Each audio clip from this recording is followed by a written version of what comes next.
اللهم صل على محمد وعلى آل محمد بارك وسلم صلاة وسلام عليك يا رسول الله صلاة وسلام عليك يا حبيب الله۔ محترم بزرگوں اور دوستوں، میرے بھائیوں اور میرے عزیزوں، یہ مبارک مجمع ہے جس میں بہت سے لوگ چند دنوں کے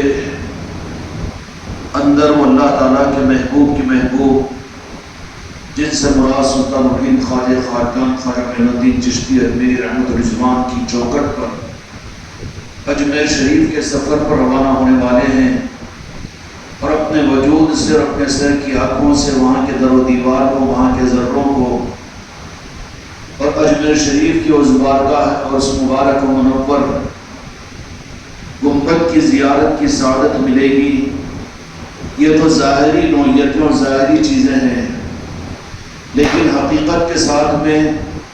جو سچی نیتوں کے ساتھ اجمیر شریف کی بارگاہ میں جو حاضر ہوتے ہیں، حقیقت میں اجمیر شریف کی بارگاہ اور اجمیر شریف وہ مقام کون سا مقام ہے کہ جس مقام کا انتخاب انسانوں نے نہیں کیا، یا پھر کوئی انسانوں کے گروہ اور کوئی انسانوں کی جماعت اور طبقات نے نہیں کیا۔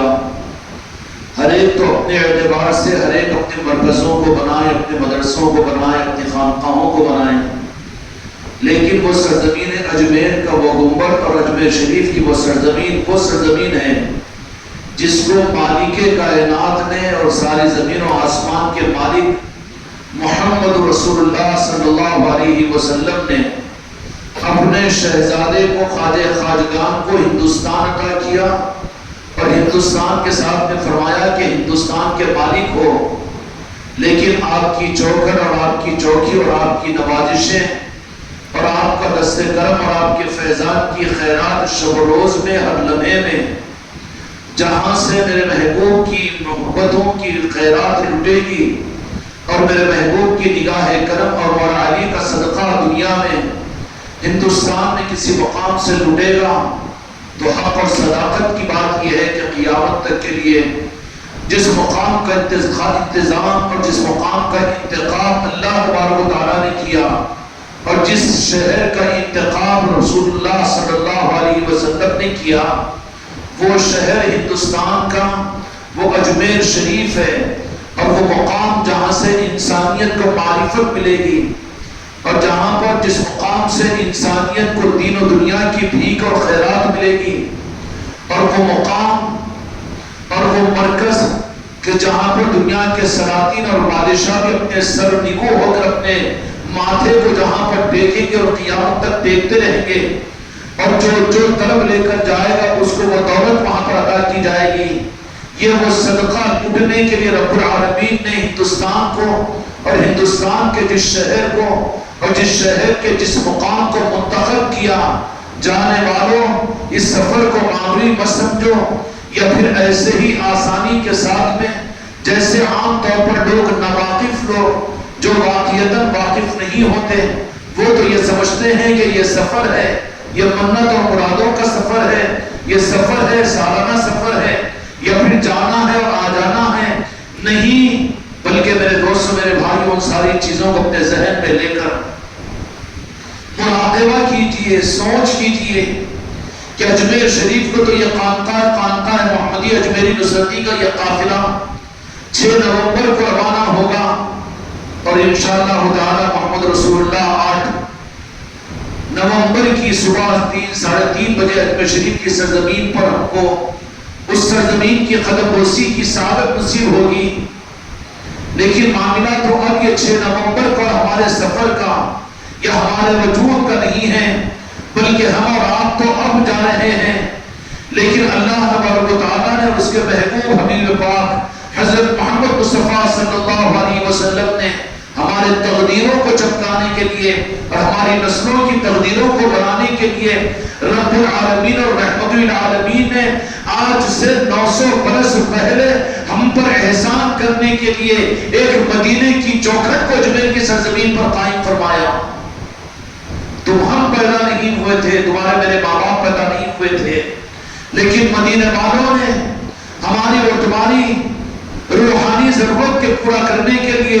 اور تمہارے میرے نسلوں کے ایمان کے حفاظت کے لیے اور تم کو مجھ کو خدا کی بارگاہ میں محبوبیت کے دلانے کے لیے جو جگہ متعین فرمائی تقدیر سے قسمت سے، وہ نازا ہے قسمت پر جن کو اس در کی حاضری کی سعادت نصیب ہو جائے۔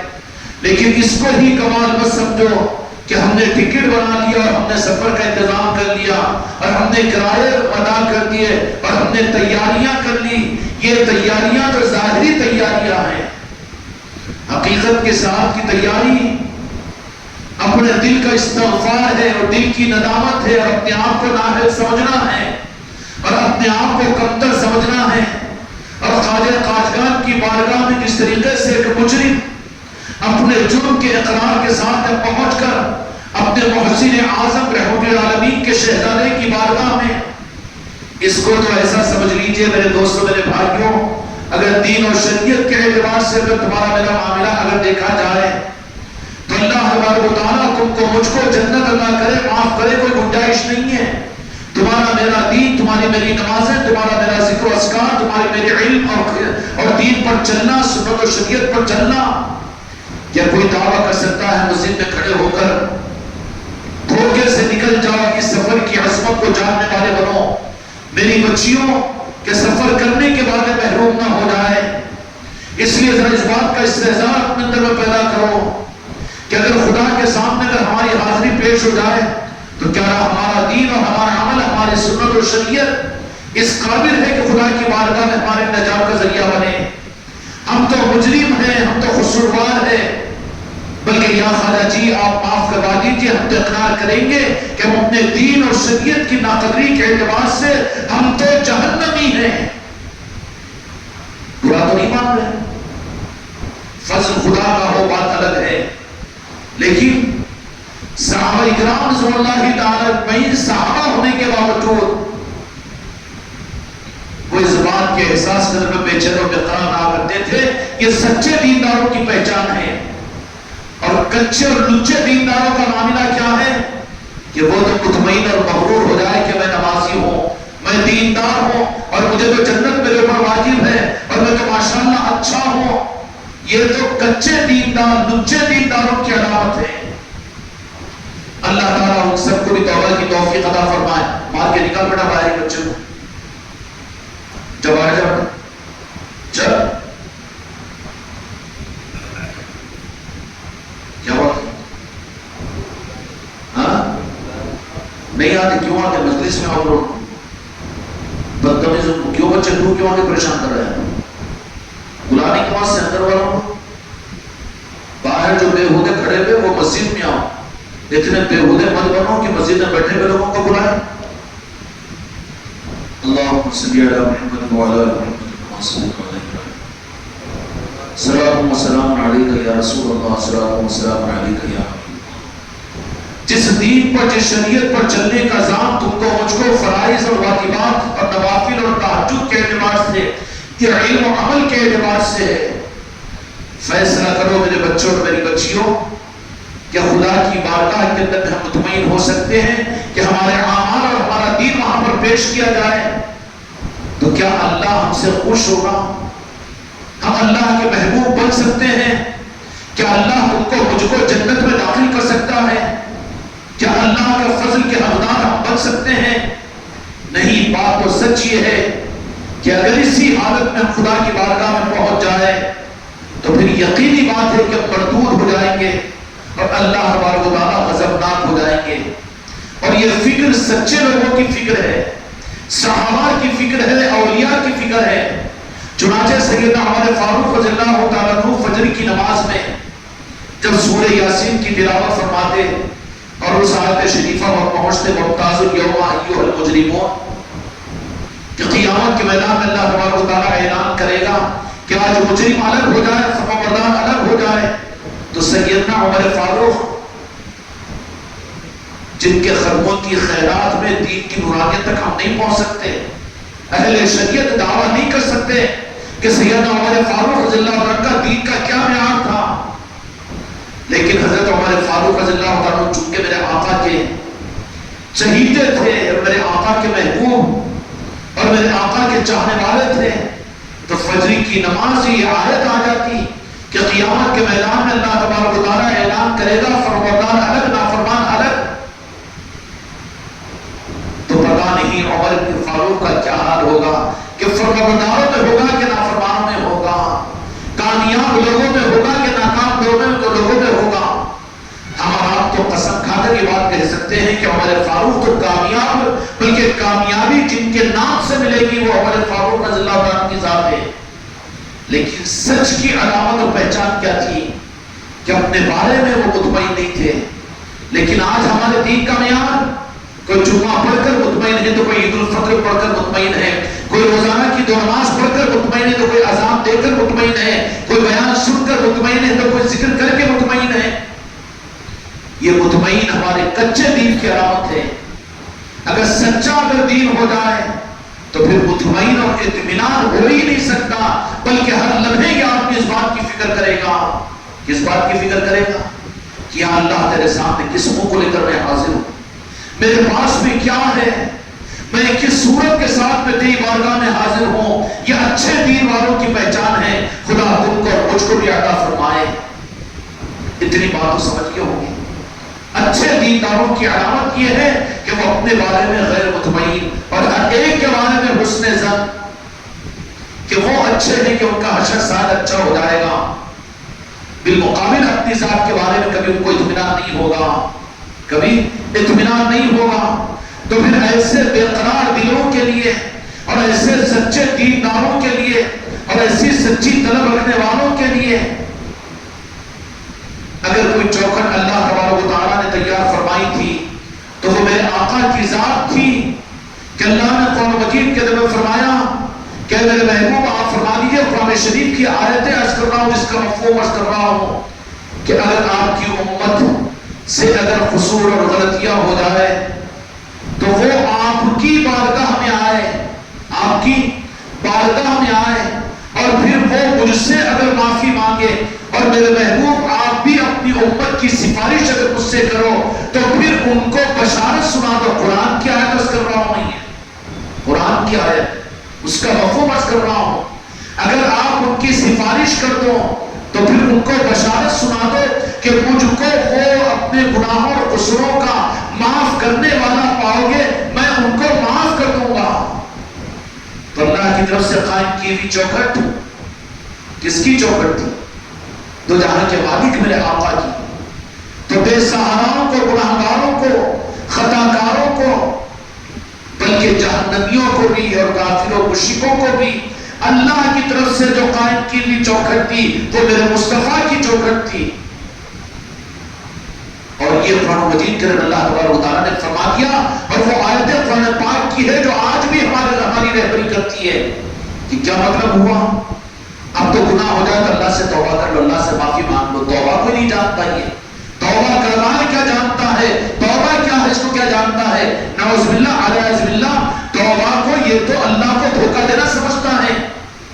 کہ نماز میں اگر توبہ کرے تھپڑ مار لے پھر باہر نکل کے کوئی خدا کی نافرمانی کرے، یہ مذاق ہے توبہ کا. توبہ یہ نہیں ہے،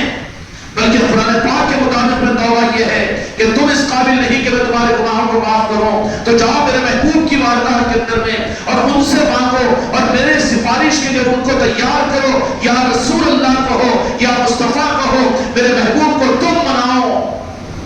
اگر وہ مان جائے تمہاری اگر سفارش میری بارگاہ میں کرو گے تو پھر میں تم کو معاف کرنے والا تم مجھ کو پاؤ گے، ورنہ میں معاف نہیں کروں گا. تو اللہ کی طرف سے قائم کی ہوئی چوکھٹ ذات مصطفیٰ تھی. کیا تھی؟ اس لیے صحابہ کرام رضی اللہ تعالیٰ علیہ مجمعین میرے مصطفیٰ کے موجود ہوتے ہوئے کہ میرے آقا کی نسبتوں کے بعد عرض کر دوں کہ رب کی طرف بھی کم متوجہ ہوتے تھے. میرے مصطفیٰ کہتے کہ رب سے تو پھر وہ اللہ کے محبوب کے حکم کے پورا کرنے کے لیے رب کی طرف متوجہ ہوتے، ورنہ سب کچھ خدا کی قسم صحابہ کا عقیدہ میرے مصطفیٰ کی ذات تھی، میرے مصطفیٰ کی ذات تھی. میرے مصطفیٰ کے ہوتے ہوئے وہ رب کو نہیں دیکھتے کیونکہ دکھنے والا نہیں ہے، وہ سب کچھ میرے مصطفیٰ کی ذات. اور یہ بالکل عین حق عقیدہ ہے، صحابہ کا عقیدہ تھا. ایک صحابی آ گئی کہ یا رسول اللہ مجھ سے گناہ ہو گیا معاف کروا دیجیے. صحابہ آ گئے کہ مجھ سے یہ ہو گیا مجھے معاف کرا دیجیے.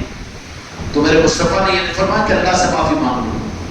بلکہ میرے آقا کی بارگاہ میں جو آئے تو میرے مصطفیٰ نے ان کی سفارش اپنے طریقے سے کی. تو پھر ان گناہگاروں کو گناہ کے ہونے کے باوجود ہم ان کو گناہگار نہیں کہہ سکتے. خدا کی قسم وہ صحابی اور صحابیات ہیں.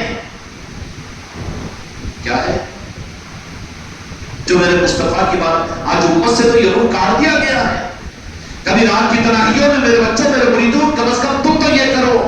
کہ یا رسول اللہ مجھے معاف کیجئے، مجھے معاف کروا دیجئے. یا رسول اللہ کو پکار کر اپنے گناہوں کی بخشش کی بھیک مصطفیٰ کی بارگاہ میں مانگو، اس لیے کہ یہ چوکھٹ اللہ نے اپنے محبوب کی قائم کی ہے.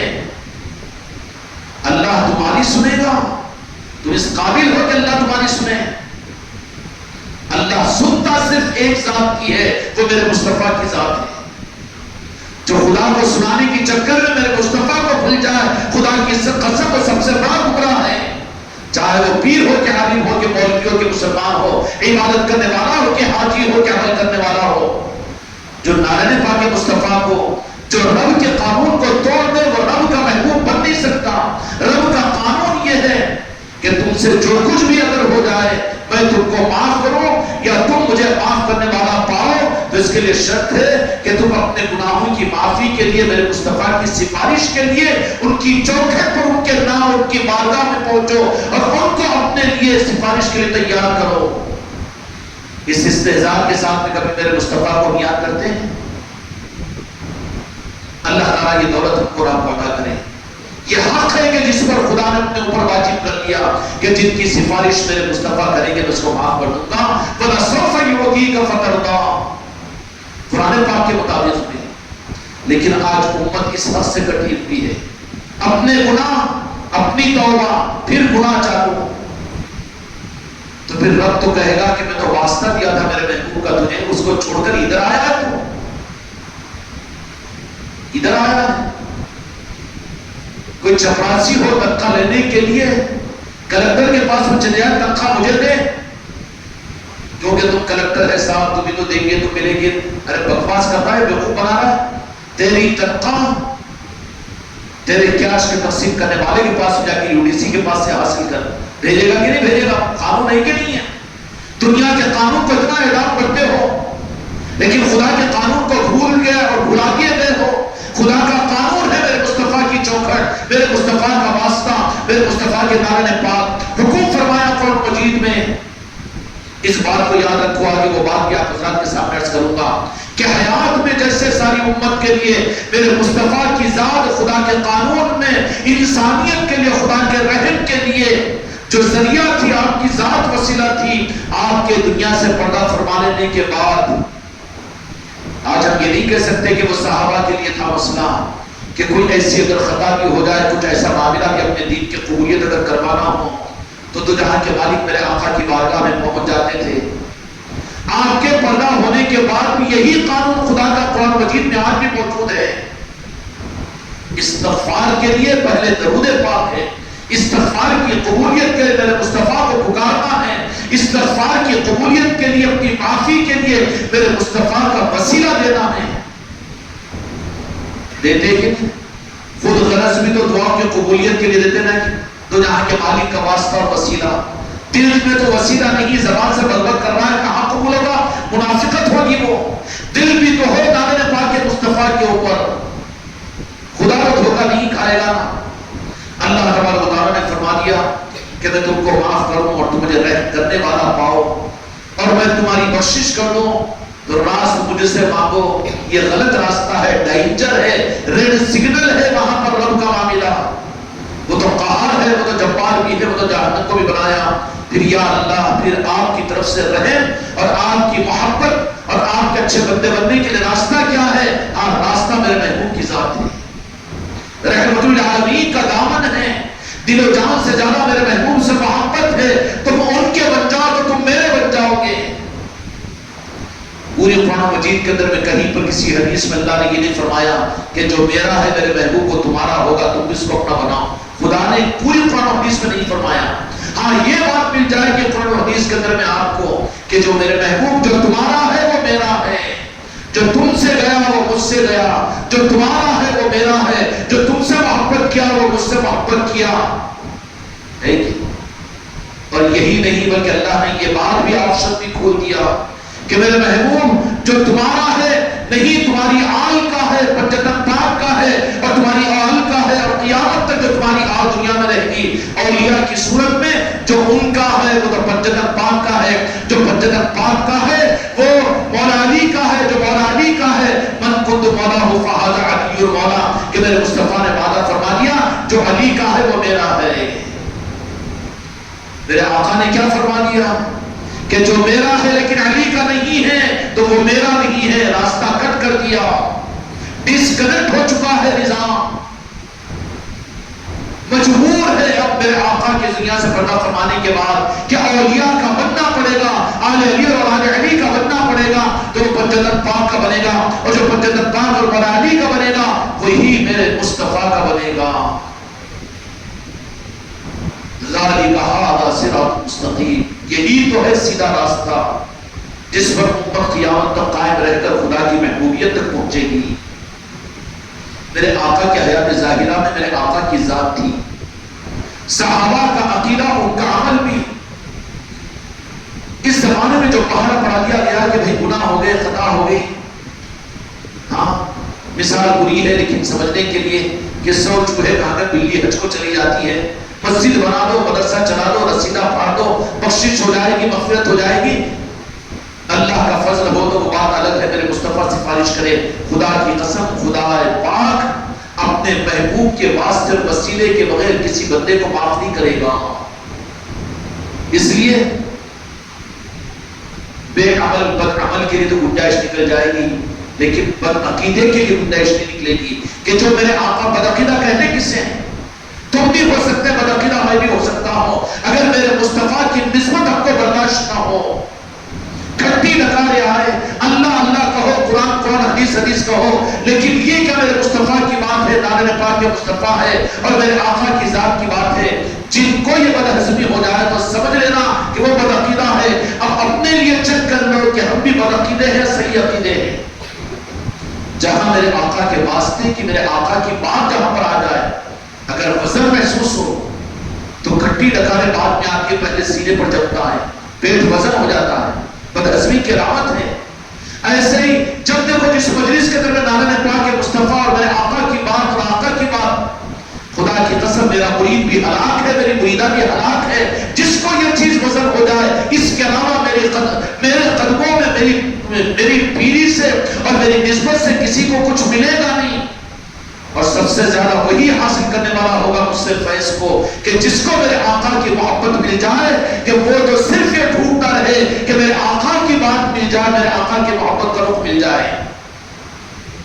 میرا اپنا کوئی وجود نہیں، صرف میں اس کے لیے یہاں پر بیٹھا ہوں اور تم میرے ہو میں تمہارا ہوں۔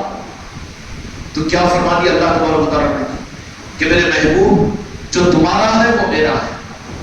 قرآن مجید کے اندر اللہ نے آیت شریفہ نازل فرما دی۔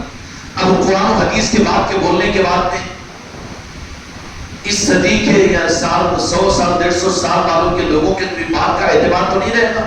قرآن و مجید کے اندر اللہ نے جو چوکٹ کو قائم کیا وہ میرے آقا کی ذات ہے، قرآن پاک میں وہ آیت عالمی موجود ہے کہ اگر تم سے ایسی کوئی کوتاہی ہو جائے تاکہ میرے رحم کے قابل اپنے کو نہ سمجھو تو تم میرے محبوب کی بارگاہ میں چل جانا، ان کو منا لینا، اگر وہ تمہاری سفارش کریں گے تو میں رب معاف میں کرنے والا، لیکن جن کی سفارش تمہارے آقا اور میرے محبوب کریں گے میں انہی کو معاف کروں گا، تو تم پھر مجھ کو معاف کرنے والا پاؤ گے۔ یہ آیت شریفہ کا مفہوم ہے۔ ہو گیا؟ اس کے بعد میں پھر اللہ تبارک و تعالیٰ نے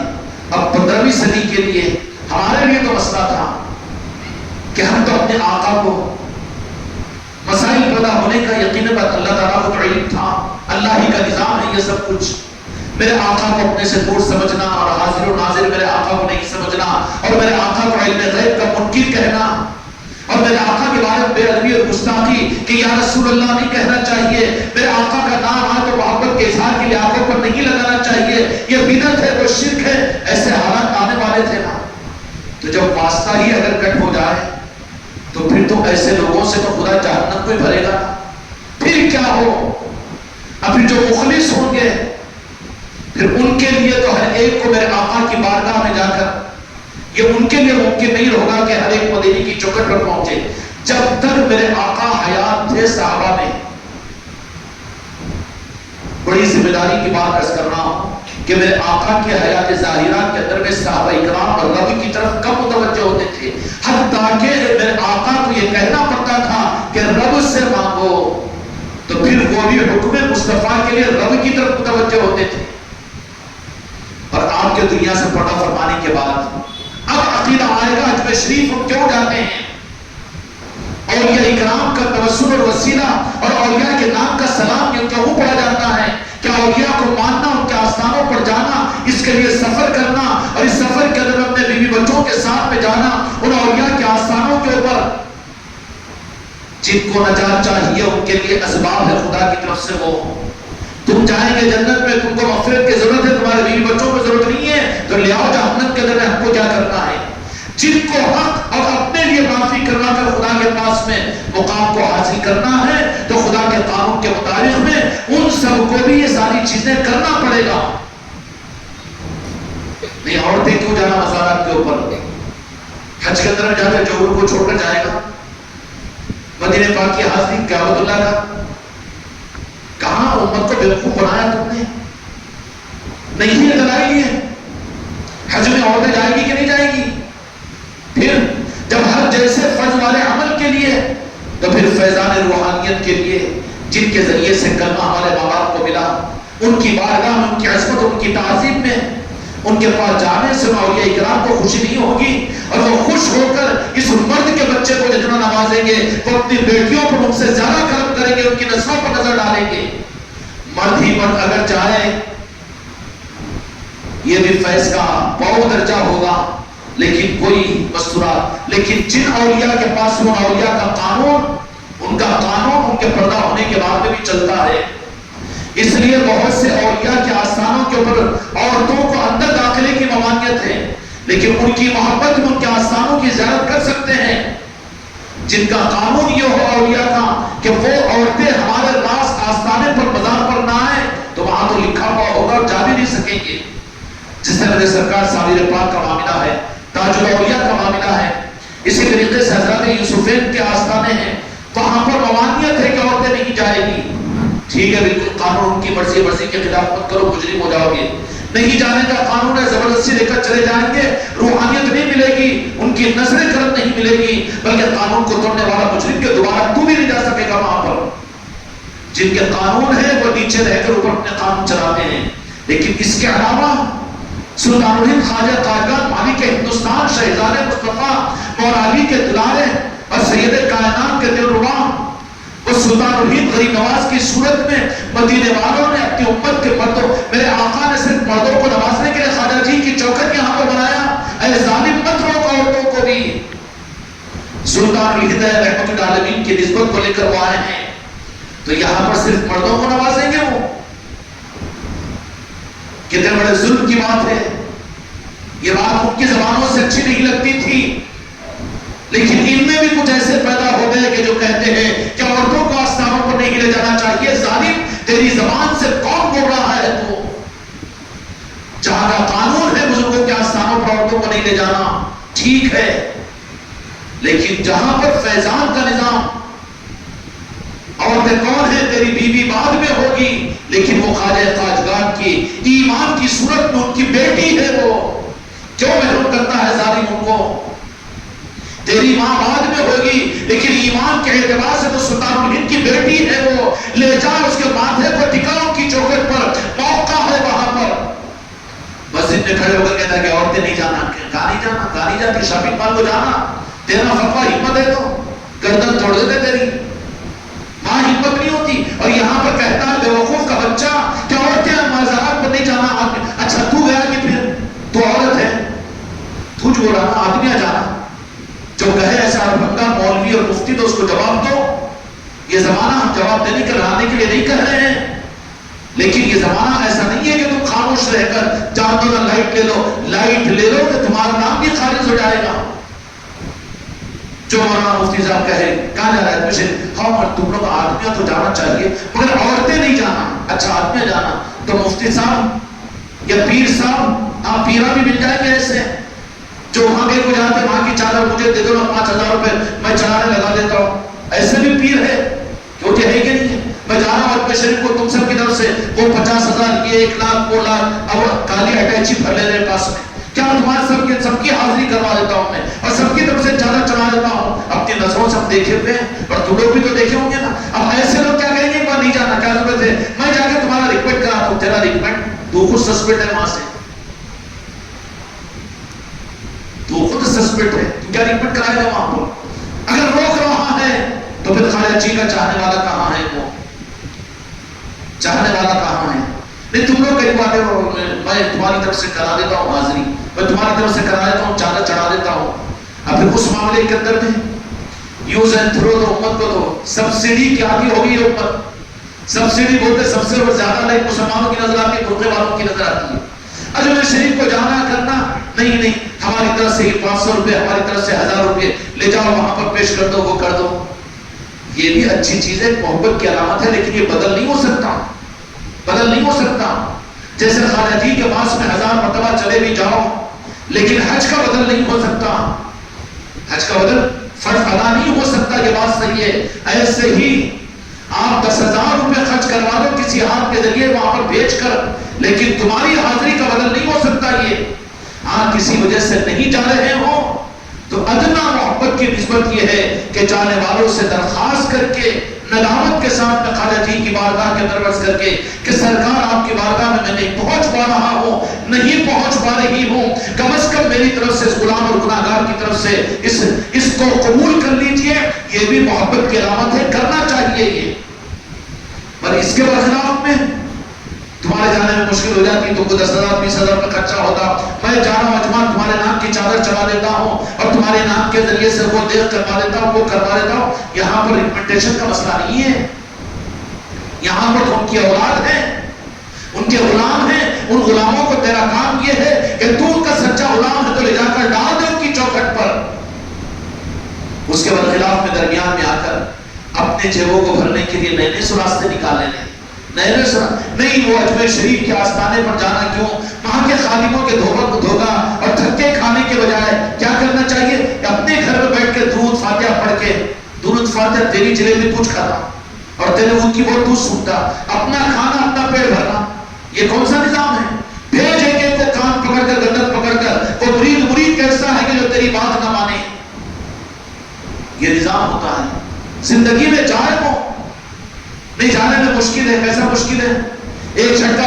بیٹھا ہارٹ اٹیک کا یا ہاتھ ٹوٹ گیا پاؤں ٹوٹ گیا تو حیدرآباد لے کے جاؤ، یہ بولتا کہ نہیں بولتا؟ پھر اجمیر شریف کا سفر مشکل کیوں ہو رہا ہے؟ عظمت نہیں ہے اس کے لیے، جب عظمت ہے تو پھر اس کو پھر نوازش کہاں ہوگی؟ نہیں تم نہیں آئے تو نہیں آئے، تم میرا مرید ہے، میرا خلیفہ ہے نا، میں تمہارے سارے کام وہاں پر کرا دیتا ہوں، چادر بھی چڑھوا دیتا ہوں، دیغے بھی کروا دیتا ہوں، وہ بھی کائی کو خامخواہ میں دھوکے بازی کی بات ہے۔ اچھا سب کے دیغا کرانا تو پھر تیری دیغ اور دیغوں کی ان کو ضرورت ہے، تیرے پھول و چادر کے چندے کروا کر ان کو ضرورت ہے، وہ تو تیرے دل کی لگن اور محبت کو دیکھتے ہیں کہ میری محبت میں میرے سلسلے کا مرید آیا ہے، خدا کی قسم اس پر ان کی نوازش ہوتی ہے،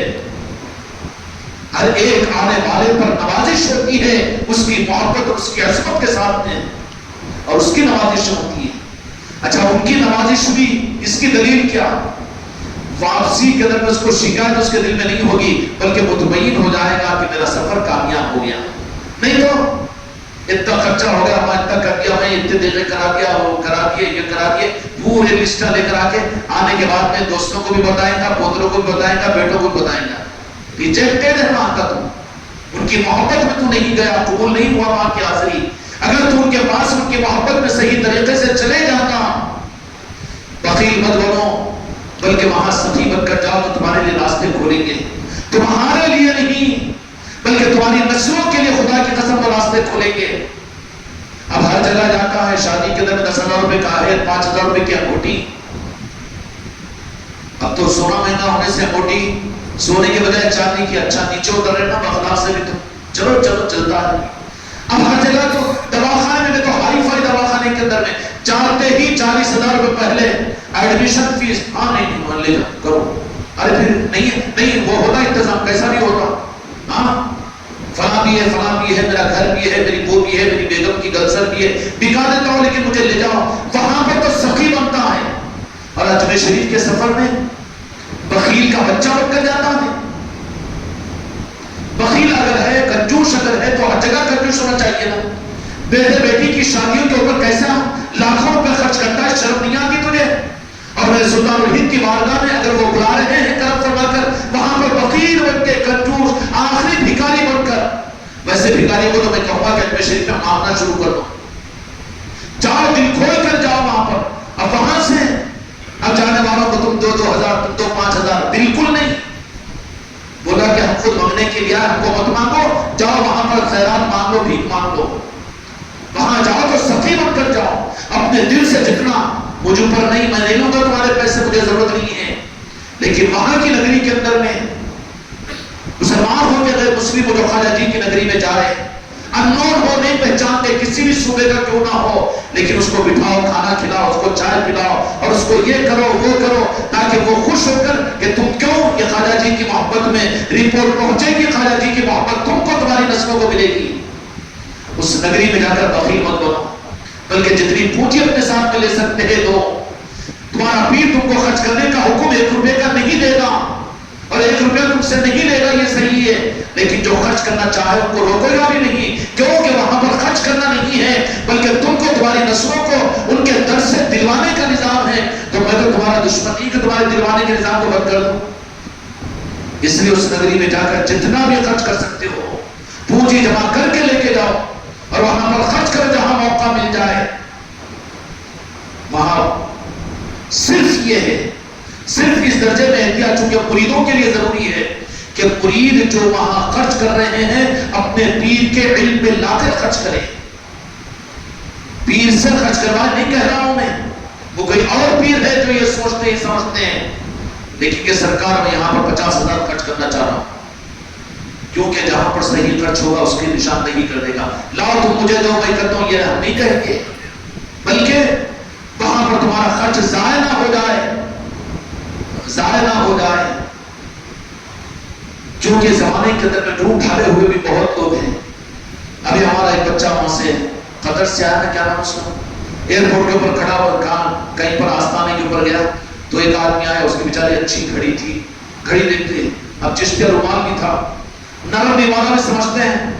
پیروں کو بھی کہ ارے اتنے دعویدار کے خانقاہ محمدی والے چلو ذرا ان کو اپنی طرف میں کھینچو نا یہ چمتکار ہو جاتا وہ ویسا ہو جاتا کاما بنے کی ویسا ہوتا کہ ذرا اس کی وجہ تم کو تو میں آسمان پہ تو زمین کے نیچے گڑنے والا ہے آسمان پہ پہنچاتا ہے کس کو. دوسرے پیر کی مرید پر نظر کا ڈالنا حرام ہے طریقت کی راہ میں. اسی وقت میں وہ ریجیکٹ ہو جاتا ہے غریب نواز کی چوکھٹ سے. کسی دوسرے پیر کا مرید ہو اور یہ اس کے دل میں چیز پیدا ہو جائے کہ مرید میرا مرید بننا ان سے کٹ جانا جس کے دل میں یہ خیال پیدا آئے گا غریب نواز اور غوث الاعظم اس کو اپنے اگرچہ کہ وہ کتنا بڑا پیر کیوں نہ ہو فوراً وہاں پر راؤنڈ اپ کر دیتے ہیں کہ یہ ہمارے سلسلے کا دشمن ہے. لیکن ایسے ہوشیار لوگ بھی اس راہ کے اندر میں مل جاتے ہیں جس کے عنوان ہے بڑا ادب و احترام کر رہے ہیں. اچھا بغیر گلگلا ہے یہ تو اب کیسے عقیدت کے اندر میں اچھا دیکھ کے پہچان کے غریب نواز کے چاہنے والے ہیں. ہاں ماشاءاللہ سلطان مل کے ہم بھی جانے والے ہیں ہم تم کو اجمیر میں لے کے بات کر کے گراؤنڈ بنایا. اس کا بولا کہ یہ گھڑی بہت اچھی پسند آ رہی ہے ہم کو تو کہا کہ لے لیجیے بول کے دے دیا. احمد تو نہیں دیتا مگر وہ ہے تو کھینچ لیتا الٹا دونوں کو سن زیادہ ہوشیار لوگ ہیں ذرا بھولے بچے جو ان کے لیے میں ایسا کر رہا ہوں کس تمنا کے اندر میں کہ شاید یہ بھی کوئی بزرگ ہوں گے یا دیا تو خالہ جی سے خوش ہوں گے اس لیے وہاں پر بھی خرچ کرو. اگر ایسی کوئی بڑی چیزیں تو صرف ہمارے علم میں لا دے کر کرو کہ میں یہ کرنا چاہ رہا ہوں یا پھر کیا کروں تو پھر ہم کی رہبری کرتے کہ ہم لے کے نہیں تمہارے ایک پیسے کی کوئی ضرورت نہیں ہے ہم خود غریب نواز کے بھکاری بن کر جا رہے ہیں. اتنا انہوں نے نوازا کہ ہماری نسلوں کے لیے کافی ہے. ہمارا ہاتھ پھیلنے نہیں دے کہ میرے غریب نواز مجھ کو ابھی کیا حماقت کی بات عرض کروں. آج 10 خانقاہ جس شان و شوکت کے ساتھ چل رہی ہے یہ نہیں ہے میرے غریب نواز کا تصرف اتنا دیا کہ جتنی میری اوقات نہیں تھی. نہیں یہ کیا بلکہ صدیوں کے بعد میں دیکھیں گے لوگ تعجب کریں گے کے اندر میں دیکھیں گے کہ یہ بھی نظام کوئی نظام تھا خانقاہ محمدیت میری نصرتی کا. اس لیے ایسے لوگوں سے بھی زیادہ ہوشیار رہنا, کیونکہ ویسے لوگ بھی کیوں کہ وہاں پر بھی تو بزرگوں کے پاس میں صرف پاک اچھے اور بغلے سفید کپڑے والوں کو نہیں بلاتے وہ, بلکہ وہ خلق میں جو انسان بھی ان کے نام پر چلا جاتا ہے تو وہاں پر آپ کو چور بھی ملیں گے, پاکٹ پلے بھی ملیں گے, اچکے بھی ملیں گے, سفید کپڑے والے بھی ملیں گے, لال رومال والے بھی ملیں گے, پاکٹ پلے بھی ملیں گے. ارے وہاں آستانے کے اندر بھی بولے میرا سر چلے گا, سر چلے گا تو غافل کی اللہ مدد نہیں کرتا. اب کیا خواجہ جی کے اوپر الزام کیوں بنا رسول اللہ علیہ وسلم کب وقت کے بچے, حفاظت تیری ذمہ داری تھی. کوئی مارا کر دیا تھا میری جان خواجہ جی لے بھی ہو تو اپنی جان کی حفاظت نہیں کرا, جا کے زہر کی گولی چوبے کھانے کی دوا اگر خود کھا لیا خواجہ جی میری حفاظت کا مر جاتا, وہاں پر کہیں بھی حفاظت کرتے ہو. اپنی حفاظت خود کرو, پھر شکایت کیوں. حضرت وہاں پر اندر گیا تھا, میں اندر گیا, الزام نہ کرا پاگل کے بچے کہ نعوذ باللہ علیہ باللہ اس کو. وہاں پر تو ہر قسم کے لوگ آتے ہیں. اپنی حفاظت خود کرو, خود غافل ہے تو غافلوں کی تو مدد نہیں کی جائے گی نا. پھر خواجہ خواجگاہ یا اولیاء اکرام وہ صرف اچھوں ہی کو تو نہیں بلاتے, بلکہ وہ تو اپنی محبت میں آنے والوں کو کی دنیا, جو دنیا لینے کے لیے آئے دنیا دے دیتے ہیں, دین لینے کے لیے آئے دین دے دیتے ہیں, جو ولایت لینے کے لیے آئے ولایت دیتے ہیں, اور جو معرفت لینے کے آئے معرفت دے دیتے ہیں, اور جو میرے آقا کا عشق لینے آئے وہ بھی عطا کر دیتے ہیں, جو اللہ کی محبوبیت لینے آئے اللہ کی محبوبیت بھی ان چوکھٹوں پر مل جاتی ہے. لینے والوں کا ظرف ہے وہ تو. اس لیے وہاں جا کے الزام نہیں لگانا, اپنے سامان کی خود حفاظت کرنا, اور کہیں پر کسی کو الگ سے اپنا کچھ نظام سمجھ کر میرے مرید باز اس معاملے میں بھی دھوکہ کھائے کہ اب بغیر بولے وہ سونے کا جھولا چڑھا دیے, چاندی کا وہ کر دیا, وہ ان کو ان کے پاس میں گئے, یہ ان کے پاس میں گئے, جانا ہو مرضی, مجھے کوئی ٹینشن نہیں ہے, مگر احتیاط کروانا اور بات کو وقت سے پہلے آگاہ کر دینا میری ذمہ داری ہے. جو کچھ بھی خرچ کرنا ہو تو صرف ہمارے علم میں لا کر خرچ کرو, لیکن نیت یہ ہے کہ نہیں اپنا ذرا الگ سا معاملہ, الگ سے الگ چادر چڑھائیں گے اپن, اور وہ الگ سے الگ وہاں جا کے آ جائیں گے, اور الگ سے الگ وہ کر لیں گے, الگ سے الگ یہ کر لیں گے. ارے بابا میں تو صرف یہ کہا کہ خواجہ جی نے جب مجھے لانے والی کی ذمہ داری ادا کی ہے تو میری ذمہ داری ہے کہ میں تم کو سنبھالوں. اگر تو مجھے پوچھ کر نہیں جا رہا تو تیری ذمہ داری میرے اوپر نہیں ہوگی, خطرے میں پڑے گا تو تو ذمہ دار ہوگا, میں ذمہ دار نہیں ہوگا. جو کچھ بھی کرنا ہے وہاں پر ذرا اشارہ کر دیں, مگر نیت خراب جب ہوتی ہے نا کہ نہیں الگ سے ذرا اپنا معاملہ الگ ہو جائے گا, الگ سے الگ ہو جائے گا, تو ریوڑ سے بکری جب بچھڑ جاتی ہے تو بھیڑیوں کے اس کی ذمہ داری ریوڑ کے چرواہے کے اوپر نہیں ہوتی, بکری کی ذمہ داری چرواہے کے اوپر اس کی ہوگی جو ریوڑ میں مل کر رہے. اس لیے میرے بچوں میری بچیوں جو جا رہے ہیں خواجہ خواجگان کی بارگاہ میں, اس سفر کو معمولی سفر مت سمجھو. تمہاری نظر تمہاری ذات پر اتنی نہیں ہوگی, لیکن لاکھوں اولیاء کی نظر تمہارے ہر لمحے پر ہوگی. تم جنما لے کر اجتماعی مجلسوں کو چھوڑ کر سہولت کے لیے تم کو کمرے اور تم کو اگر دوسرے مقامات دیے گئے تو تم پیر کی آنکھوں میں جھول جھوک کر اپنے گھروں میں سوتے رہے اور غیبتیں کرتے رہے, دنیا کی باتیں کرتے رہے, بازاروں میں گھومتے رہے. اگر کچھ معاملہ ہو گیا تو وہ ذمہ داری ہمارے اوپر تو نہیں ہوگی, اس لیے کہ ذمہ داری تو جو ہم کو پوچھ کر جائے ان کی ذمہ داری ہمارے اوپر ہے. اور ہم بھیجتے ہیں, تارا گھر بھی بھیجتے ہیں, انا ساگر بھی بھیجتے ہیں, بازاروں میں بھی بھیجتے ہیں, اور غریب نواز کے آستانے پر بھیجتے ہیں, مگر کوئی کام میرا کوئی بچہ کوئی میری بچی اجتماعی وہاں کا جو نظام اس نظام کو چھوڑ کر اپنے الگ سا معاملہ مت دیکھو, الگ سا معاملہ مت دیکھو. خطرے میں پڑو گے تو ہماری ذمہ داری نہیں ہوگی وہاں پر. اس بچے کو اس نے کہا کہ نہیں تمہاری گھڑی, اب باپ بھی بازو بیٹھا ہوا ہے, باپ اتنا پکا نہیں ہے بیچارہ, اب ان کے دل میں کتنی بھاری گھڑی تھی کیا تھی, بولا چلو بزرگوں کے نام پر ان کی محبت میں کیا تو اسے بھاری گھڑی مل جائے گی. کل ارباز آیا تھا نا, ارباز کی بات بول رہا ہوں. تو ایسے کام وہاں پر ڈیفنس کے لیے ہمارا نام بھی تو استعمال کر لو, کیونکہ ہمارا چشتیہ رومال تمہارے پاس میں آئیڈینٹی کارڈ ہے نا تمہارے پاس میں. اگر کوئی ایسے لوگ بھی مل کر اگر کچھ اصرار کرے تو کہہ دینا ہم اپنے پیر کے حکم اور منشا کے بغیر کچھ کام نہیں کرتے, تم کو نیچے سے اوپر تک کے اولیاء تم کو بچا دیں گے وہاں پر, بجائے گز کے ذرا زیادہ معاملہ ہو جاتا کہ کیا ہے کہ اپنے کو بھی نو ہلو سے لقمہ کھلا دے کے خطوط بنا دے دی کیا ہے کہ گیا بیٹا چکر میں، پھر ٹکر ہو جاتی اس کو، بڑی ہٹس رہتی خطوط بننے کی، قلندر بننے کی. اب قلندر بننے کی چکر میں کالے منہ کا بندر بن جاتا ہے. عاملوں، پھر موکلوں، دھواں اور نیمبو مور کے کٹوں ان کے پیچھے پڑا ہوا ہے. ارے کہاں بابا قلندر کیوں بن گیا کالے منہ کا بندر؟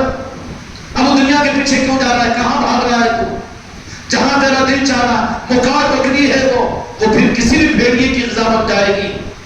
اس لیے جانے والے اجمیر شریف کے سفر کے اندر اچھی طرح سے سمجھ لے میرے بچوں اور میری بچیوں، ایک ایک لمحے پر بزرگوں کی نظریں ہوگی. یہ قافلوں کی حقیقتوں کو اگر میں ظاہر کروں نا تو کہیں شک میں نہ پڑ جاؤ. یہ قافلہ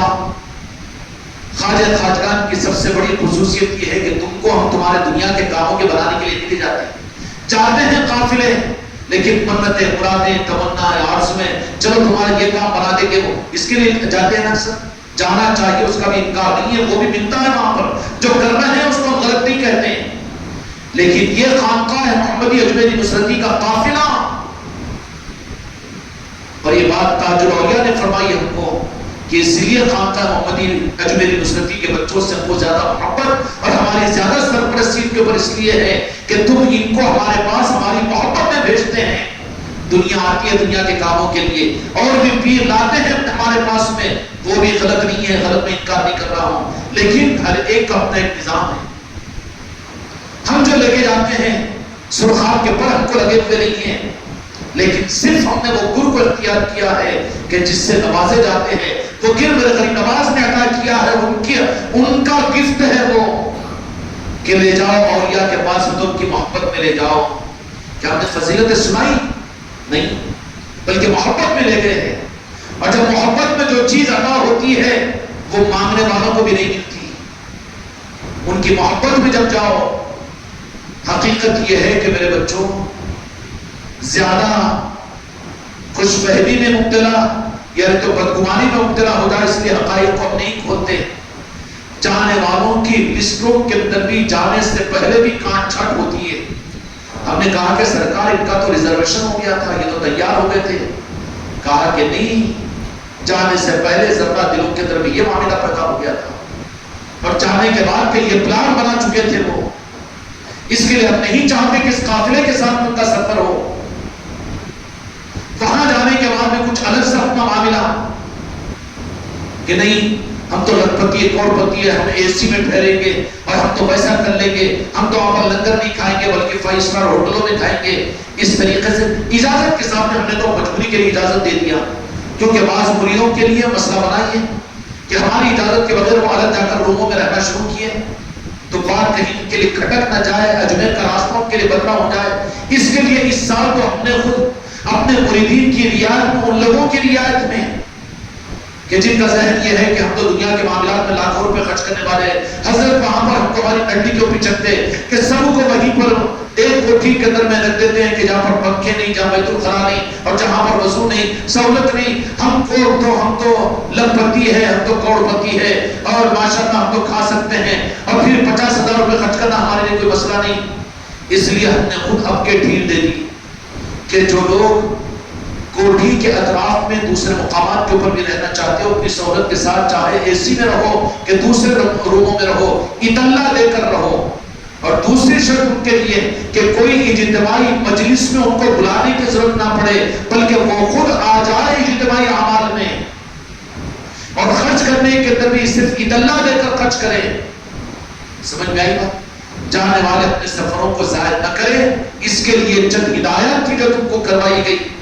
ان چیزوں کے اوپر تم کو عمل کرنا ضروری ہے. کیوں کہ سفر کو ضائع مت کرو.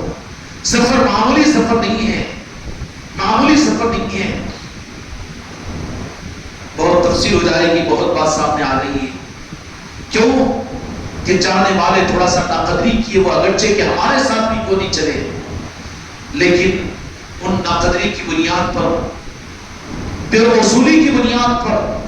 ہمارے نہ چاہنے کے باوجود بھی ان کا نام لسٹ میں سے کاٹ دیا گیا. جو یہ کہتے تھے کہ مرنے کے بعد میں حضرت نصرت پیا صاحب، پیا والا تھا کہ بچہ، ہاں، قدم نیگوشیٹ کرنے سے بہت ہے، یہ اتنے لمبے لمبے باتیں ہو تو ڈالو مصیبت میں، کیا فرق پڑتا، میں ڈرنے والا نہیں، کیا بولو گے کیا بولو گے کیا بھی بولو، جو میں ہوں اپنی جگہ، تمہارے بولنے سے کوئی فرق نہیں لگے گی مجھے، وہ تو میرے غریب نواز کا کرم ہوگا تو کرم کی بات ہے۔ لیکن جو ہمارے دل کے اندر میں اتنے بیٹھے ہوئے تھے، جن سے ہم کو اتنی محبت تھی، اتنے قریب تھے کہ جنہوں نے قسم کھا کر اپنے بیوی بچوں کو وصیت کی تھی کہ مرنے کے بعد بھی حضرت کے قدموں ہی میں ہم کو دفنانا اور گاڑنا، محبت تھی ہوگی نا جی۔ لیکن اولیاء کی نظاموں کے معاملات میں ان کی تھوڑی سی ناقدری، مسکے میں سے بال کی طرح سے نکال کر پھینک دیا گیا، آج ہمارا نام بھی لینا وہ پسند نہیں کرتے، نہیں اتنی دشمنی تو نہیں کرتے بیچارے، کہتے کہ نہیں جو حق ہے وہاں پر کو کوئی ملا، یا اللہ مجھے معاف کیجیے اور یہ مجھے معاف کیجیے، ناقدری نہیں کرتے، کیونکہ یہاں پر میں تو کہتا ہوں نا کہ کون سا دھوکہ ہوا مجھے بتائے، کیا 10 روپے میں نے تمہیں دھوکے سے لیے، یا کوئی اس طریقے کے ساتھ تم کو میں دھوکہ دیا؟ میرے غریب نواز کا کرم ہے کہ اس سے تو میری زندگی کو بچایا ہوا، میرے نظام کو بچایا ہوا غریب نواز نے، ہے کہ لیکن ایسے لوگ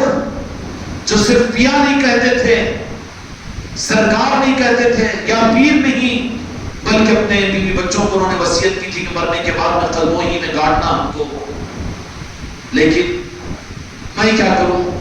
ان بزرگوں کے معاملات کے اندر ان سے ناقدری کا رخ سامنے آیا، تو پھر کہا کہ یہ اب نہیں آ سکتے اور ان کو ہم قبول نہیں کریں گے، نظام ہمارا ہے، بے شک یہ غریب نواز کا نظام ہے، خدا کی قسم یہ تاج الاولیاء کا نظام ہے، راجہ شاہ ولی کا نظام ہے، کسی کا نہیں۔ کسی کہنے والے نے کہہ دیا تھا کہ صابر پاک کا کیسے نظام، یہ نظام تو ہمارا ہے، تو پھر کہنے والوں کو یہاں پر ایسا نام و نشان مٹا دیا گیا کہ اس خانقاہ میں وہ آ نہیں سک رہے ہیں، حالانکہ اپنی جگہ بڑے چھوکے مقدار کے بڑے ہیں کہ چنے اور مرمرے کے بڑے،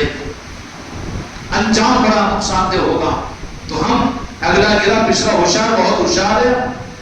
ایسے خطروں میں پڑتے ہی نہیں ہیں۔ یہ نظام کس کا ہے؟ غریب نواز کا ہے، غوث العظم کا ہے، بجدد پاک کا ہے، مولا علی کا ہے، میرے آقا کی نگاہ کرم کا صدقہ ہے جو چل رہا ہے، کسی کی بنیاد پر نہیں، جو کچھ ہو رہا ہے اور قیامت تک ہوگا خدا کی قسم اور نصرت کی وجہ سے نہیں، کسی اور کی وجہ سے نہیں، وہ تو صرف میرے آقا مدینے والوں کی منشا ہوگی، مولا علی کا حکم ہوگا، غوث اعظم اور غریب نواز کا ارادہ ہوگا۔ جن کو میری یہ بات ہی ہضم نہ ہو، سمجھ لے کہ ان کا حاضرہ خانقاہ کے قابل ہے ہی نہیں۔ اب 10 باتیں اس کے اندر میں نکالو، اتنا بڑا اپنے آپ کو سمجھ لے کہ اپنے نظام کو 25-50 آدمیوں کو جمع کر لے کہ یہ سمجھ بولتے رہو، جن کو اس جملوں پر اعتراض پیدا ہوا، سمجھ لینا کہ وہ اس نظام میں جڑنے کی فکر ہی مت کرے، زبردستی آنے کی کوشش ہی مت کرو، اس لیے کہ ان کا بلڈ گروپ موافق ہے نہیں اس نظام کے۔ جاؤ کسی اور پیر کے پاس، جاؤ کسی اور پکے راستے پر، جاؤ کسی اور کے پاس میں چلے جاؤ، نجات ہو جائے گی، راستہ مل جائے گا۔ کتے داری نہیں ہے ہماری، ٹھیکے داری نہیں ہے، لیکن جن کو ہمارے جملوں کے اوپر اعتماد نہیں بلکہ سوال اندر پیدا ہو جائے تو وہ اچھی طرح سے اپنا فیصلہ کر لینا۔ کیوں کہ سال لگا کر آ کر بھی اگر منزل تمہاری بیچ میں سے پھوٹی ہوتی ہے تو محبت کی وجہ سے ہمارے دل کو دکھ پہنچتا ہے کہ یہ بچہ بھی آنے والا کیوں نہیں آ رہا ہے، اور اس کو کیوں انہوں لے کے چلے گئے، حیدرآباد کا ٹکٹ لگائے، وہ کرے کچھ بھی کرے ہوں گے، لیکن یہاں پر چونکہ کچھ ان سے لیا نہیں گیا تھا، لیکن دل کو تو تکلیف ہوتی ہے، اور اس دل کی تکلیف کے اوپر اگر زیادہ حماقت نہیں کرتے، اس لیے جن کو یہاں کے ان جملوں کے اوپر اعتماد نہ ہے، جن کو یہ گوارا نہ ہو، تو پھر سمجھ لینا کہ وہ یہاں کے نظاموں کو ہاضمہ کر ہی نہیں سکتے، ان کو بدہضمی ہوگی اور یہاں کا آنا ان کے لیے کوئی فائدے کی چیز نہیں ہوگا۔ خواجہ خواجان سلطان وحید کی بارگاہ میں پہنچ رہے ہوں، اس لیے اپنے وقت کو ضائع مت کرو، وہاں پر اپنے اوپر اپنے نگران میرے خواجہ جی کو ہر لمحے یاد رکھو۔ تم کمروں میں ہو کہ سوئے ہوئے حالت کے اندر جو بیٹھے ہوئے حالت میں ہو، ہمیشہ یہ کہ پیر اگر نہیں دیکھ رہا ہوگا لیکن خواجہ خواجگان تو دیکھ رہے ہیں، تو کوئی غلط نہیں، کسی کی غیبت اور کسی کی چغلی، کسی کی حقارت اور کسی کے سامنے بے ادبی اور گستاخی، کسی کی شکایت بالکل نہیں۔ عورتیں اور میری بچیاں بھی خاص طور پر اس بات کی نگرانی کریں، اور وہاں پر جانے کے بعد عورتیں اور مرد جتنے میرے مرید اور مریدان ہیں، یہ سب کچھ اپنی خدمت آپ کر لیں، اس کے ساتھ بہتر ہے کہ آپ دوسروں کی خدمت کریں۔ کھائے پلیٹ چھوڑ کر اٹھ رہے ہیں، بہت بری بات ہے۔ پانی خود پی رہے ہیں، دوسروں کا خیال نہیں کر رہے ہیں، اور جا کر بیت الخلاء میں فارغ ہو رہے ویسے ہی چھوڑ کر نکل جا رہے ہیں۔ یہ تمہاری بدنصیبی کی وہاں پر اگر مہر لگ جائے گی، تمہارا اجمیر شریف کو نہیں جا سکو گے۔ اس لیے جہاں تک ہو سکے وہاں کے سارے نظاموں میں میرا ہر مرید اور ہر مریدہ یہ امید مت رکھو کہ دوسرے ہم کو کھانا کھلائے، دوسرے ہم کو پانی پلائے اور دوسرے ہماری خدمت کرے، بلکہ ہر ایک اپنا کام اپنا خود کرتے ہوئے دوسروں کی خدمت کا جذبہ اپنے اندر میں رکھو۔ یہ نوازے جاؤ گے تم، اور یہ بڑی کم سعادت کی چیز ہے کہ غریب نواز تم کو اپنی نگری میں اپنے آنے والے مہمان کی خدمت کا تمہیں موقع دے دے۔ گزشتہ سال ہماری بعض بچیوں سے ذری ناقدری ہوئی تھی، کپڑے نکالے وہاں پر پھینک دیے، بچوں کو یہاں پر چھوڑ دیے، وہاں پر پیشاب کرا دیے، وہاں پر غلاظت کرا دیے۔ تمہارے بچوں کی خدمت دوسرے کرنا یا پھر چیخنا اور چلانا، دنیا کے تذکرے، دنیا کی باتیں۔ میری مسئولات، میری ذمہ دار بچیاں پورا ڈسپلین قائم رکھے، ہر کمرے کے اعتبار سے ایک دو میری بیٹیاں ذمہ داری لے لے کہ کوئی بے وصولی کی بات وہاں پر نہیں ہوگی، اور روموں میں لے جا کر کھانا کھانا، پلیٹوں کو ویسی رکھنا بالکل جرم ہے، مجرم ہے۔ ایک وقت کا کھانا دوسرے وقت کے لیے بچا کر رکھنا یہ بھی صحیح بات نہیں۔ کھاؤ کھانا آ کر لنگر کے اجتماعی دسترخوان پر، اس کے بعد میں جاؤ اپنے روموں کے اندر میں رہو، اور اپنے روموں کے لیٹرین اور باتھ روم وہاں کی صفائی کا خیال، چادروں کی صفائی اور وہاں کی جو ضرورتیں ہیں وہاں پر اپنے آپ کو خدمت گزار بناؤ۔ تم اپنے گھر کی خدمت کرتے ہو، اپنے سسرال کی خدمت کرتے ہو، تم اپنے پیر کی خدمت کرتے ہو، تم اپنے پیر کے گھر میں جھاڑو دیتے ہو۔ خدا کی قسم سے بڑی سعادت اور تمہارے لیے کیا ہوگی کہ خواجہ جی اپنی نگری میں ان کے اہل مہمانوں کی خدمت کا تمہیں موقع دے دے۔ اس لیے میری بچیاں خاص طور اس بات کا دھیان رکھیں، اور سارے مرد حضرات اس بات کا خیال رکھیں کہ ہر اعتبار سے اپنی خدمت دوسرے کریں، سفر میں ہو کہ اجمیر شریف میں ہو، بالکل نہیں، بلکہ اپنا کام اپنی خدمت ہم خود کر لیں اپنی۔ اس کے بعد میں پھر اعزازی طور پر نوازش کا رخ یہ ہے کہ ہم دوسروں کی خدمت کریں۔ جو بوڑھے کمزور ان کی مدد کریں تو بہت اچھی بات ہے، مدد کیجیے، لیکن جوان ہیں اور اللہ تعالیٰ صحت و سلامت عطا کیا، لیکن لوگ کیوں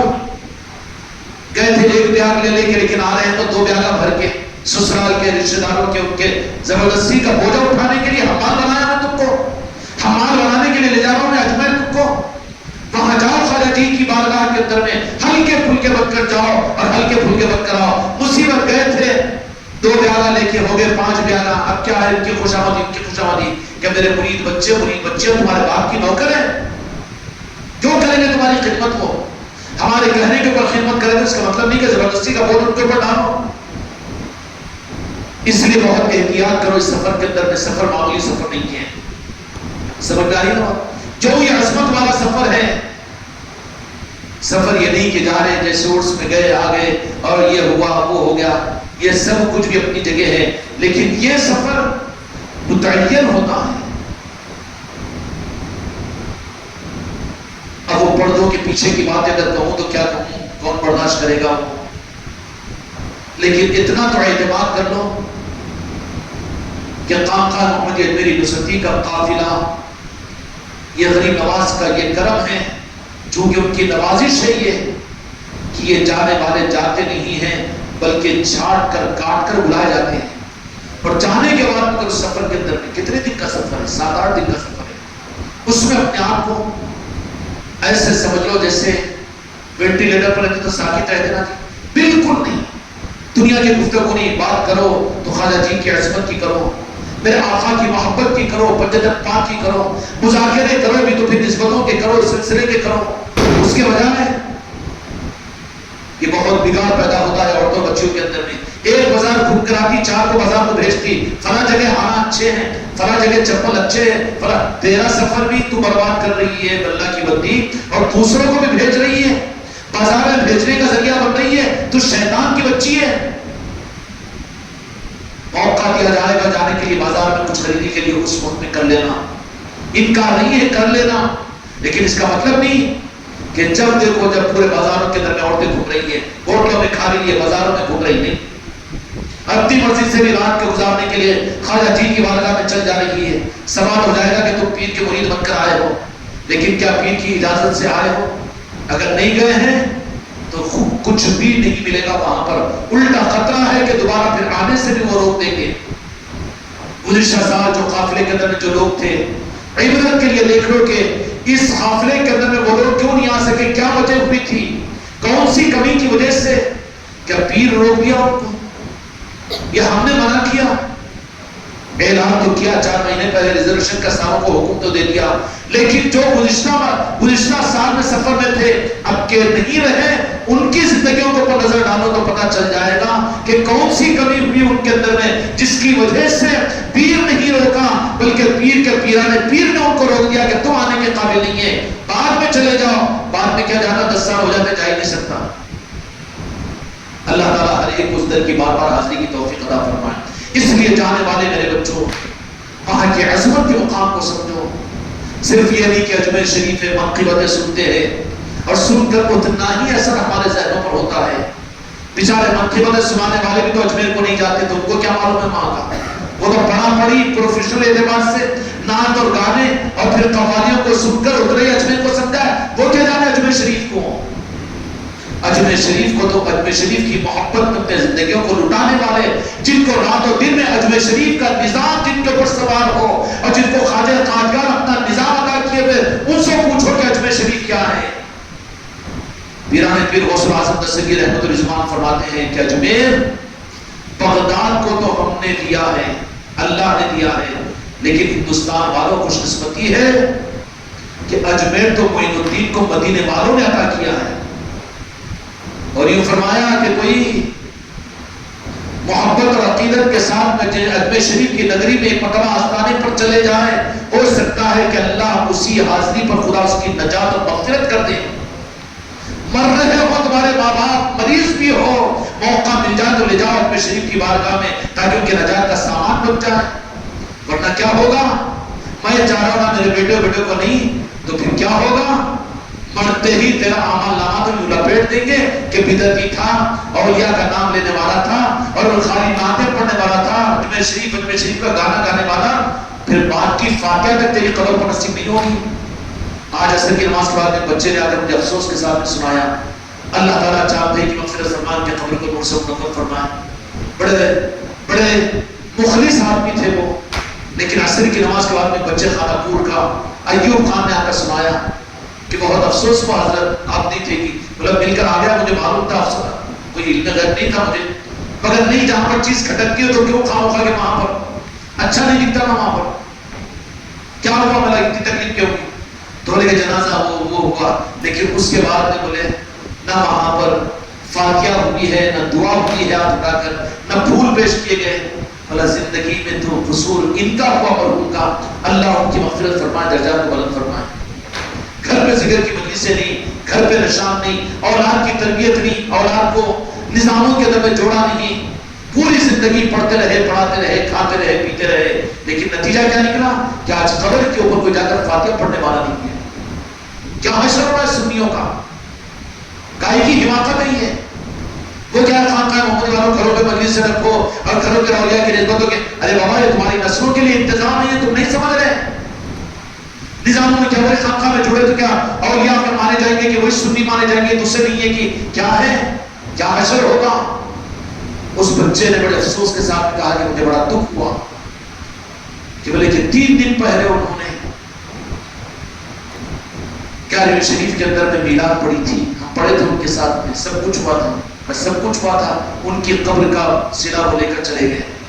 لیکن سوال اگر کھڑا ہو جائے کہ جس اولاد کو اپنی کمائی کھلائی، جس اولاد کو اپنا گھر دیا، جس کو وراثت دی، جس کو تم ماں باپ ہونے کی محبتیں دیے، ان اولادوں کو تم نے ہمارا نظام نہیں دیا تو کیا جواب دو گے؟ اس سے بڑی بدنصیبی کی کہ خود کو پیر نہیں ملا، نصیب نہیں ہوا۔ پیرانے پیر کو تو پیر کی ضرورت ہے اور یہ مشتندے کو پیر کی ضرورت نہیں۔ اب دھوکہ کھا رہا ہے کہ نہیں میں پیرانے پیر غوث الاعظم کو پیر بنا لیا، اچھا بنا لیا، تیرے کو آگے بنا ہے، اپنے فہم و گمان، اپنا فہم و گمان، جب بشارت میں بنائے تجھے آ کے یا کوئی اپنا نمائندہ بھیج کر تجھے مرید بنائے، یہ کیا چیز نہیں ہے خامخواہ کی؟ وہ محبت کا رخ ہے، وہ الگ چیز ہے، اس پر ہو جائے گا نجات معاملہ الگ ہے، لیکن یہ کہ کسی پیر کی ضرورت نہیں ہے، تو اس کا مطلب کیا ہوا؟ اس کو کوئی اگر یہ سمجھے کہ مجھے ایسا پیر نہیں ملتا اور مجھے پیر کی ضرورت نہیں ہے، تو حق یہ نہیں ہے اس کی زبان کا جملہ، بلکہ سمجھ لینا کہ وہاں پر اولیاء خود اس کو مرید بنوانا نہیں چاہ رہے، اپنا بنانا نہیں چاہ رہے، اس کے لیے ویسا آدمی اس کو نہیں دے رہے ہیں۔ محرومیوں کی ضرورت نہیں ہے، نظاموں کے ساتھ میں جڑو، نظاموں کے ساتھ میں رہو، تو کم از کم کوئی تو ہوگا ہاتھ اٹھا کر دعا۔ اب ان کے نظام بھائی کے لیے کل بھی دعا ہوئی، آج بھی دعا ہوئی، یہاں پر کیا ہم نے، اور خانقاہوں کے اندر بھی ہوئی ہے، لیکن وہی اولاد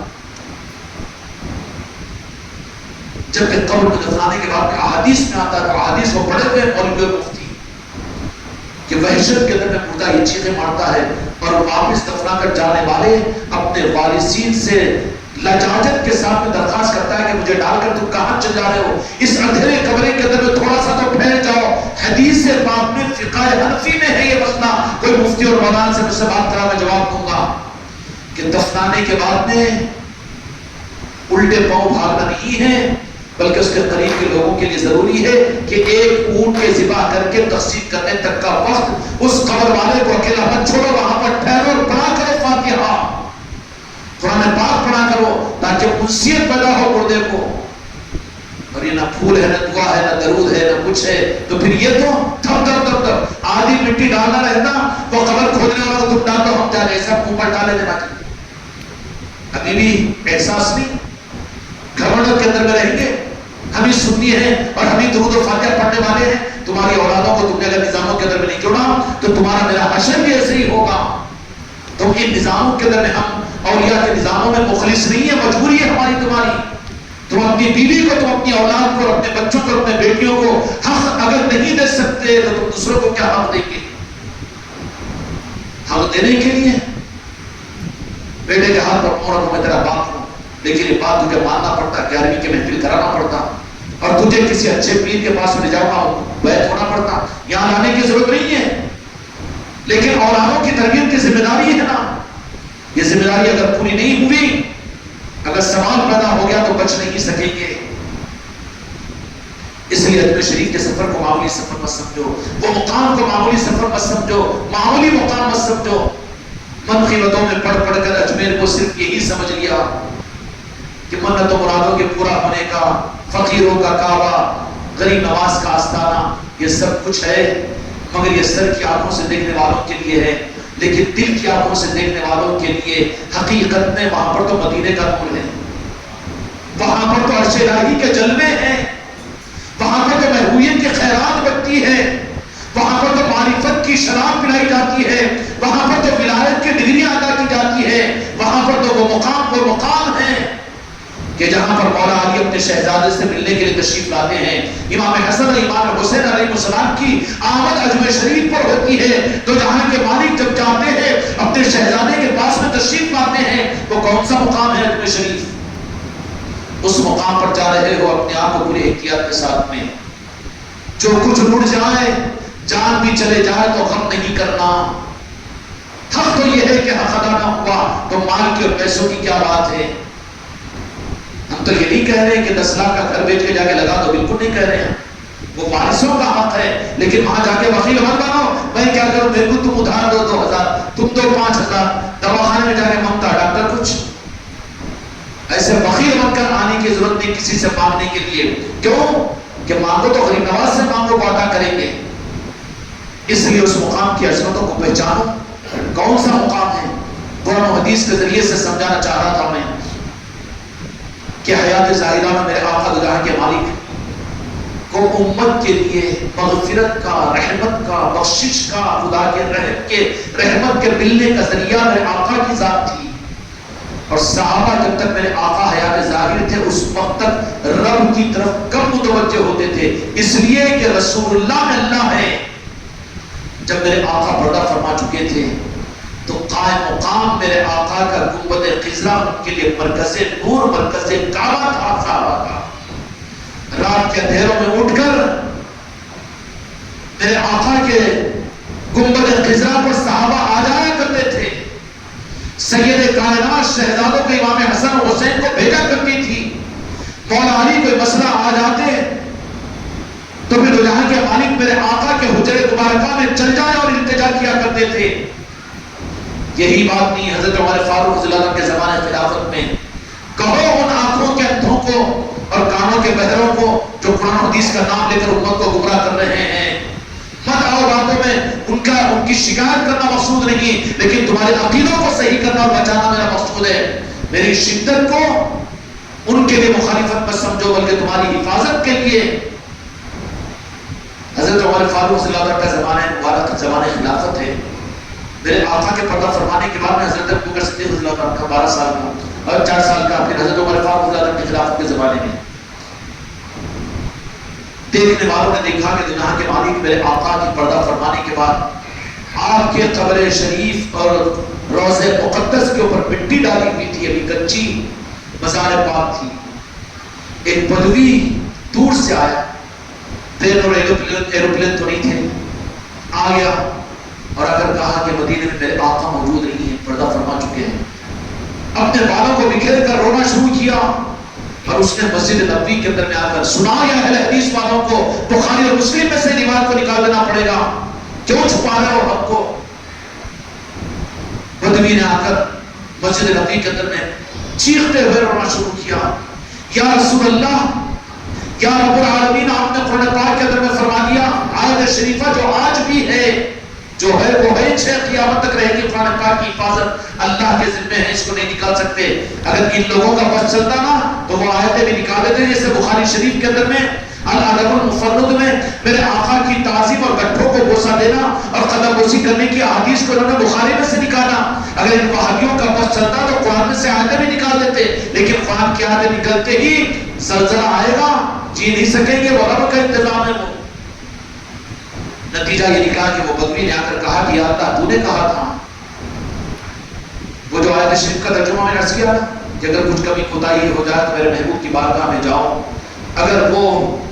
تمہاری سفارش اگر میرے پاس میں کریں گے تو میں تمہیں معاف کیا ہوا تم پاؤ گے. اس بدوی نے آ کر میرے آقا کے پردہ فرمانے کے بعد حضرت عمر رضی اللہ عنہ نے مسجد نبوی کے اندر بیٹھے ہوئے، صحابہ بھی بیٹھے ہوئے، وہ بدوی آیا، بدوی دیہاتی کو کہتے ہیں، اناری آدمی کو بولتے ہیں، آیا آ کر کہا کیا کہاں ہے میرے آقا، کہاں ہے محمد رسول اللہ. کہا کہ آپ تو پردہ فرما چکے ہیں، یہ روضہ مقدس ہے، یہ قبر اطہر ہے. اب اس نے چیخنا اور رونا شروع کیا کہ اللہ آپ نے تو فرمایا تھا کہ کوئی غلطی ہو جائے، کوئی چیز کو مانگنا ہے تو توسل میرے مصطفیٰ کا تو پھر میں کیا کروں، میں آیا ہوں تیرے محبوب کی بارگاہ میں، وہ تیرے محبوب تو نہیں ہیں، وہ تو پردہ فرما چکے ہیں. تو اس بدوی نے آ کر تو جہاں کے مالک میرے آقا کے مزار مبارک پر لوٹنا شروع کیا، حتیٰ کہ پیشانی کو مٹی لگی. قدم اسی کئی کو کرتے تھی، ارے وہ خواجہ جی کی چوکھٹ کی وہ دھول، خدا کی قسم ہمارے لیے نور ہے، تیرے نظر میں دھول ہے، وہ ہماری نظر میں نور ہے. اولیاء کی چوکھٹ کی دھول ہمارے لیے، تیرے لیے دھول ہے، ہمارے لیے نور ہے. معاملہ ہمارے عقیدے کا ہے، تجھے کہاں توفیق ملے گی اس کی. نہیں سر کرنا ہوگا اکڑ کے چہنا قدم کو سیدھی کرنا، گیا بیٹا اکڑا مکڑا ہے، پھر تو آ بھی نہیں سکے گا وہاں پر. جو کہ جو جھکے گا انہیں کو بلائیں گے، وہ اس لیے موقع مل جائے تو خواجہ جی کی بارگاہ کے اندر میں ضرور وہاں پر قدم بوسی کرنا. سمجھ گئی بات؟ اولیاء کے آستانوں پر جاؤ تو قدم بوسی برابر کرنا. ہاں تم بھی محروم نہیں ہونا، ہماری تعلیمات ہے یہ، کیونکہ تم خدا سمجھ کر تو نہیں کریں گے نا. پیر کو خدا نہیں سمجھ رہے تو جہاں پر کوئی نظر نہیں آ رہے ہیں جو پیر، تو ان کو کیا تم خدا سمجھو گے؟ خدا کے محبوب سمجھ کر کر رہے ہو. اس کے لیے کوئی شک کی بات نہیں، شک والوں کے لیے شرک ہے. ہم اجازت دیتے ہیں کہ بزرگوں کے آستانے پہ جاؤ تو قدم بوسی کرو سرکار کی چوکھٹ کے اوپر، ٹھیک ہے نا، کریں. تو اس نے آگر کیا کیا، حدیث کی کتابوں میں واقعہ ہے، حتیٰ کہ ان کی پیشانی پر، چہرے پر مٹی اور زلفوں میں مٹی لگ گئی، بے قرار ہو کر رونا شروع کیا کہ یا رسول اللہ، التجا کیا کہ یا رسول اللہ کہاں جائے. تو روایتوں کے اندر میں آتا ہے کہ بے خودی کی حالت میں التجا میرے آقا کی بارگاہ میں روضہ مقدس پر آپ کی پردہ فرمانے کے بعد آپ کے قبر مبارک پر فرمایا. اس کے بعد میں اٹھ کر جا رہا ہے تو سننے والوں نے سنا کہ قبر اطہر سے آواز آئی کہ کہہ دو اس کو کہ ہم نے اپنے محبوب کے وسیلے سے ہم سے دعا مانگی تو ہم نے اس کو معاف کر دیا۔ حضرت عمر فاروق رضی اللہ عنہ کی یہ آواز جب آئی تو حضرت عمر فاروق رضی اللہ عنہ نے صحابہ کو بھیجا کہ جاؤ اس بدوی کو بلاؤ کہ یہ آواز ہم نے گنبد خضرا سے میرے آقا کے مزار مبارک سے سنا ہو۔ آپ کے پردہ ہونے کے بعد آواز آئی، کہا کہ نہیں، ہم نے اس کی بات کو سنا اور ہم نے اس کو معاف کیا، اس کو بشارت سنا دو۔ یہ صحابہ کا عمل اور وہ بدوی صحابی کا عمل اور پھر آپ کے پردہ ہونے کے بعد کا عمل۔ اب سوال یہ پیدا ہوتا ہے کہ آپ کے پردہ ہونے کے بعد میں آپ کے روضہ مقدس سے بھی یہ فیض، تو اس طریقے سے 15ویں صدی والوں کو ہمارے اور تمہارے لیے تو مسئلہ ہو جاتا کہ یا رسول اللہ ہم کیا کریں، ہمارے بس کی بات نہیں کہ ہمیشہ مدینہ حاضر ہو، آپ کی گنبد خضرا پر حاضر ہو۔ تو پھر میرے مصطفیٰ کی رحمت نے اپنے دامن کو کھولا، مولا علی جیسے سپاہی امت کو عطا فرمایا اور کہا کہ میری ساری امت مجھ کو مولا مانتی ہے تو میرے علی کو مولا مانے وہ۔ کیوں؟ اس لیے مانے کہ میری رحمت، میرا فضل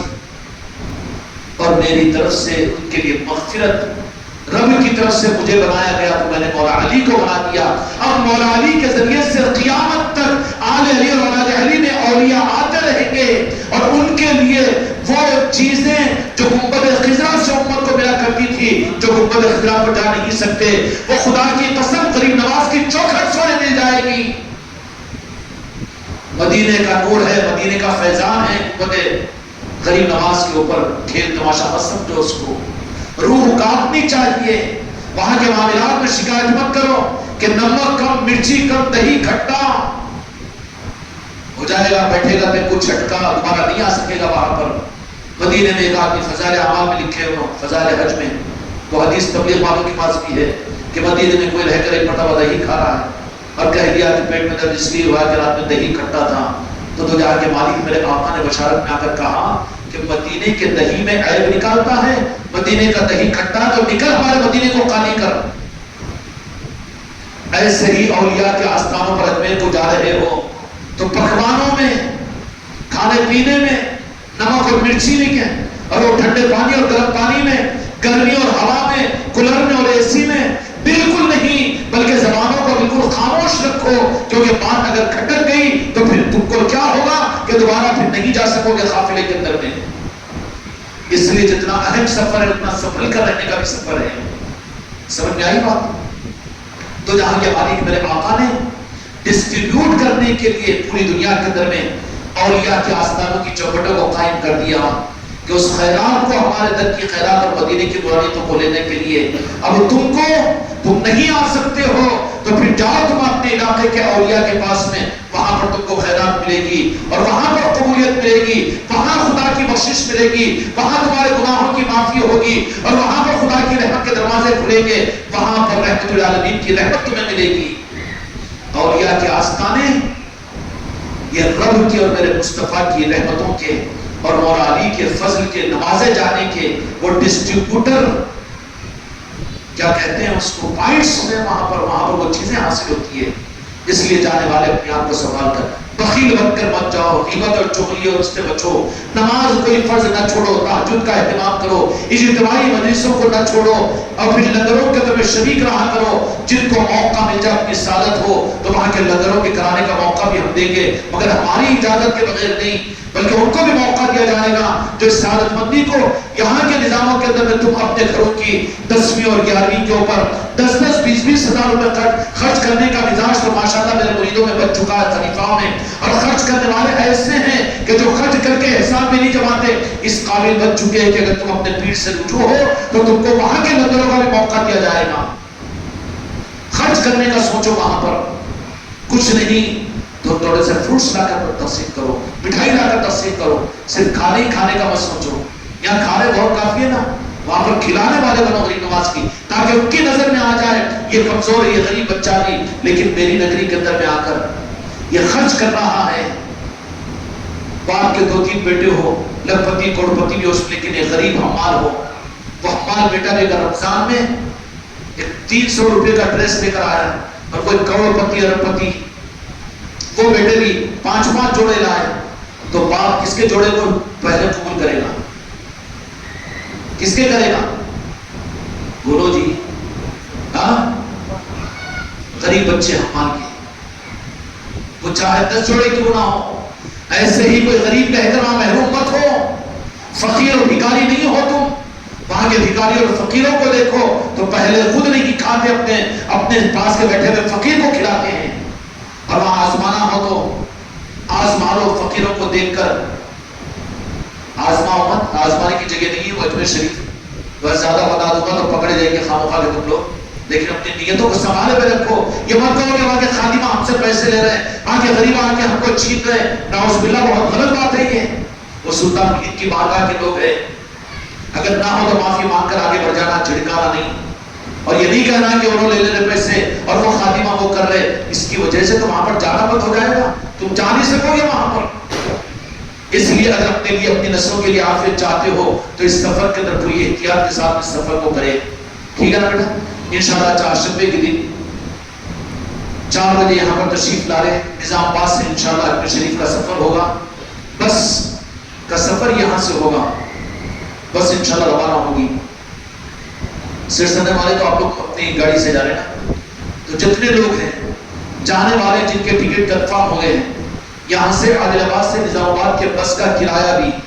300 روپے جمع کر رہے ہیں، جو پیسے بچ جائیں گے واپس کر دیے جائیں گے۔ جلدی اپنے پیسے جمع کرا دو، اگر کل پیر کی شام تک جمع نہیں کرائیں گے تو تم کو اپنا سفر بسوں میں کرنا پڑے گا، تمہارے سفر کی ذمہ داری ہمارے اوپر نہیں،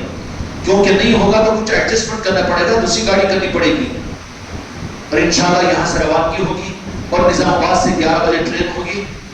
11 بجے وہاں سے روانگی ہوگی اجمیر شریف کو انشاءاللہ پرسوں کی رات میں صبح 3 ساڑھے 3 بجے